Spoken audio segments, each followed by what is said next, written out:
आज के टाइम पे पेट्रोल किसी भी इकोनॉमी के लिए इतना इम्पोर्टेंट है जितना हमारे शरीर के लिए ऑक्सीजन। पेट्रोलियम को ब्लैक गोल्ड यानी कि काला सोना भी बोला गया है। काला सोना नाम ही इस बात का संकेत है कि पेट्रोलियम हमारे लिए कितना ज्यादा जरूरी है। आज पेट्रोल के दाम आसमान छू रहे हैं, पर फिर भी पेट्रोल स्टेशंस पर लंबी लाइनें लगी रहती हैं। आप भी कभी ना कभी तो इन लाइनों में खड़े हुए होंगे, पर क्या कभी आपने सोचा है कि ये पेट्रोल आता कहां से है और क्यों पेट्रोल को निकालने के लिए देश अपने कई 100 करोड़ों रुपए खर्च कर देते हैं? कौन है वो लोग जो पेट्रोल को हम तक पहुंचाते हैं? आप सभी के इन सवालों के जवाब आपको इस वीडियो में मिलेंगे। तो चलिए शुरू करते हैं। दुनिया का ज्यादातर तेल अंडरग्राउंड भंडार से निकाला जाता है, लेकिन समुद्र से भी काफी मात्रा में तेल निकलता है। दुनिया में तेल कई जगह मिलता है, जिसके बारे में हम आगे वीडियो में बात करेंगे। पर अगर हम इंडिया की बात करें तो ONGC ऑयल प्लांट जो कि मुंबई में है वो टॉप पे आता है। ONGC यानी कि oil and natural gas corporation limited, जो कि अरेबियन सी में लोकेटेड है, इसने अभी हाल ही में 2 ब्लॉक्स, एक अमृत और दूसरा मूंगा ब्लॉक में ऑयल और गैस की खोज की है। अगर हम विश्व स्तर पर बात करें तो गल्फ कंट्रीज के पास ही 40% क्रूड ऑयल के रिजर्व्स हैं। जैसा कि आप जानते होंगे कि पेट्रोल और डीजल क्रूड ऑयल से मिलते हैं। कच्चे तेल को गहराइयों से निकाल के उसको अलग अलग टेम्परेचर पे कंप्रेस किया जाता है, तो हमें पेट्रोल और डीजल मिलता है।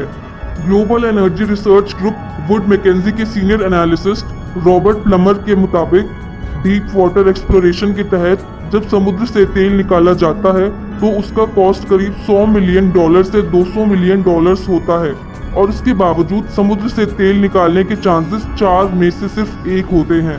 लेकिन समुद्र से तेल निकालने का प्रोसेस क्या है?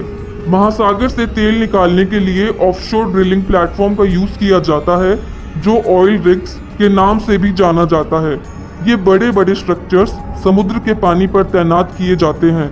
ये इतने मजबूत स्ट्रक्चर्स होते हैं और इस तरह से डिजाइन किए जाते हैं कि हवा, लहरों और करंट्स के फोर्स को भी ये संभाल सकते हैं। वे समुद्र की गहराई के मुताबिक या तो समुद्र तल पर अंकुरित किए जाते हैं या फिर समुद्र के सरफेस पर तैराए जाते हैं। सबसे पहले तो जहां समुद्र में तेल पाया जा सकता है, उस जगह को ढूंढने में सालों लग जाते हैं और कई अरबों रुपए खर्च हो जाते हैं। फिर जब वो जगह पाई जाती है तो ऑफशोर तेल निकालने का पहला स्टेप है नीचे के समुद्र तल में एक ऑयल रिजर्वोयर यानी कि तेल भंडार की खोज करना। यह आम तौर पर सिस्मिक सर्वेस का उपयोग करके किया जाता है, जिसमें पृथ्वी में साउंड वेव्स को भेजा जाता है और सी फ्लोर से आई हुई रिफ्लेक्शंस का यूज करके ओशियन का एक मैप बनाया जाता है। एक बार एक ऑयल रिजर्वोयर यानी कि तेल भंडार की पहचान हो जाने के बाद साइट पर एक ड्रिलिंग प्लेटफॉर्म इंस्टॉल कर दिया जाता है। अब आती है ड्रिलिंग की बारी। जब हम समुद्र के फ्लोर यानी कि तल पर ड्रिलिंग शुरू करते हैं, उससे पहले समुद्र तल पर ड्रिल करने वाली मशीन, जिसको ड्रिल बिट भी बोलते हैं, वो इंस्टॉल कर दी जाती है। समुद्र के फ्लोर पे जो ड्रिलिंग होती है वो उसी ड्रिलिंग के बराबर है जैसे कि हम घर में नल लगवाते समय दीवार में ड्रिलिंग करते हैं। ड्रिल बिट एक स्ट्रिंग ऑफ पाइप से अटैच होती है, जिसको ड्रिल रिग रोटेट कराता है, जो कि ऊपर प्लेटफॉर्म से अटैच्ड होता है। जैसे ही ड्रिल बिट समुद्र तल में एंटर करता है, वो वहाँ एक छेद बनाता है, जिसको वेल बोर भी कहा जाता है। वेल बोर बेसिकली एक तरह से कुआं होता है। कुएं को ढहने से बचाने के लिए और कुएं और आसपास के पत्थरों के बीच एक बैरियर बनाने के लिए कुएं को स्टील से ढक दिया जाता है। जब एक बार कुएं को काफी गहराई तक ड्रिल कर दिया जाता है, अगला कदम तेल को सतह यानी कि सरफेस तक लाने के लिए एक रास्ता बनाना होता है। इसे परफोरेशन गन का इस्तेमाल करके केसिंग में छोटे छोटे छेद बनाकर किया जाता है। गन केसिंग एक्सप्लोजिव्स यानी कि विस्फोटक फायर करती है, जिससे छोटे छेद बनते हैं जो तेल को वेलबोर में बहने की इजाजत देती है। ये पूरा प्रोसेस खत्म होने के बाद तेल को कई सारी पाइप और पंप का यूज करके सतह पर लाया जाता है। समुद्र से निकला गया तेल आमतौर पर तेल, गैस और पानी का मिश्रण होता है। इसको क्रूड ऑयल भी बोलते हैं। इसी क्रूड ऑयल को रिफाइन करने के बाद हमें पेट्रोल और डीजल मिलते हैं। जब तेल को समुद्र से निकाला जाता है तो निकालने के बाद उसको रिफाइनरीज में ले जाया जाता है। वहाँ पे अलग अलग टेम्परेचर पे उसको उबाला जाता है और उबालने के बाद अलग अलग टेम्परेचर पर हमें तरह तरह की चीज़ें मिलती हैं। 110 डिग्री सेल्सियस पर पेट्रोल मिलता है, 180 डिग्री सेल्सियस पर केरोसिन यानी कि मिट्टी का तेल मिलता है और 260 डिग्री सेल्सियस पर उबालने पर डीजल मिलता है।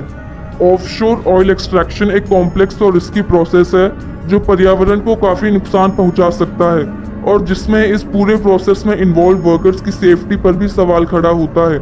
ऑफशोर ड्रिलिंग के साथ जुड़े सबसे बड़े रिस्क में आते हैं ऑयल स्पिल्स। ऑयल स्पिल्स टैंकरों, रिगों, कुओं और ऑफशोर प्लेटफॉर्म से कच्चे तेल या रिफाइंड पेट्रोलियम के समुद्र में निकलने से होते हैं। ऑयल स्पिल्स जैसी आपदाओं के गंभीर सोशल, इकोनॉमिक और एनवायरमेंटल इम्पैक्ट्स हो सकते हैं। एक ऐसा ही हादसा 2010 में मेक्सिको में हुआ था जिसको डीप वाटर होराइजन डिजास्टर भी बोला गया है। डीप वाटर होराइजन एक ऑफशोर ऑयल ड्रिलिंग प्लेटफॉर्म थी जो मैक्सिकन खाड़ी में मेक्सिको से निकट थी। 20 अप्रैल 2010 को एक विस्फोट हुआ जिसकी वजह से बहुत सारा तेल और गैस समुद्र में बह गए। इस विस्फोट की वजह से तेल समुद्र के सरफेस पे ऊपर आ गया और ये समस्या इतनी बड़ी हो गई कि काफी लंबे समय तक तेल और गैस समुद्र में निकलती रही। ऑयल स्पिल के जोखिम को कम करने के लिए ऑफशोर ड्रिलिंग प्लेटफॉर्म्स को सख्त सुरक्षा नियमों को फॉलो करना होता है और इनको समय समय पर मॉनिटर किया जाता है। ड्रिलिंग मशीन के प्लेटफॉर्म की रेगुलर इंस्पेक्शन होती है और ऑयल स्पिल को रोकने के लिए अब तो एडवांस टेक्नोलॉजीज का यूज होने लगा है। ऑफशोर ऑयल एक्सट्रैक्शन का पर्यावरण पे एक और नेगेटिव इम्पैक्ट पड़ता है और वो है समुद्री जीव पर। ड्रिलिंग ऑपरेशन की आवाज और वाइब्रेशन से समुद्री जीवों की बिहेवियर पे गलत असर पड़ता है। वहीं ऑयल स्पिल्स पानी को प्रदूषित कर सकते हैं जिससे कि कई मछलियां और बाकी समुद्री जीव मर जाते हैं। इन समस्या को हल करने के लिए ऑफशोर ड्रिलिंग प्लेटफॉर्म्स को एनवायरमेंटल नियमों और बेस्ट प्रैक्टिसेस का पालन करना आवश्यक है। इनमें कई मेजर्स इंक्लूडेड है जैसे कि किसी भी ऑयल स्पिल को जल्दी से रोकना और साफ करना, कोई भी कच्चे तेल से भरी हुई शिप को वहां ना जाना जहां समुद्री जीवों की आबादी काफी ज्यादा हो। अंत में ऑफशोर ऑयल ड्रिलिंग एक बहुत चुनौतीपूर्ण और मुश्किल प्रक्रिया है जिसके लिए एडवांस टेक्नोलॉजीज, हाई सिक्योरिटी और एडवांस स्ट्रक्चर्स का यूज होता है। ये हमारे एनर्जी नीड्स को पूरा करने में एक महत्वपूर्ण रोल प्ले करते हैं, तो ये भी जरूरी है कि इसमें शामिल वर्कर्स और पर्यावरण की सुरक्षा का ध्यान रखा जाए। तो दोस्तों, आपको ये